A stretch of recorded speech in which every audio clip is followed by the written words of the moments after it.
Hi everyone, here we've got Samsung Galaxy XCover 5 and let me share with you how to clear browsing data on this device.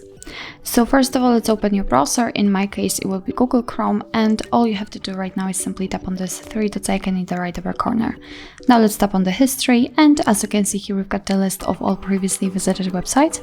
If you want to, you can remove them manually one by one just by tapping on this X button right next to it.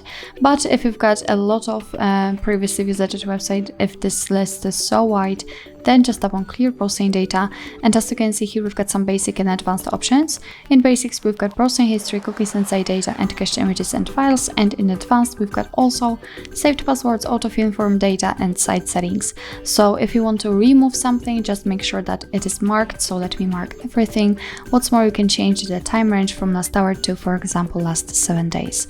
If you're ready, tap on clear data, and as you can see, we just got back to the history, which is right now empty. So it means that we successfully removed the browsing history and, for example, autofill from data. So actually, this is it. This is how to clear the browser in your Samsung Galaxy XCover 5. Thank you so much for watching. I hope that this video was helpful, and if it was, please hit the subscribe button and leave the thumbs up.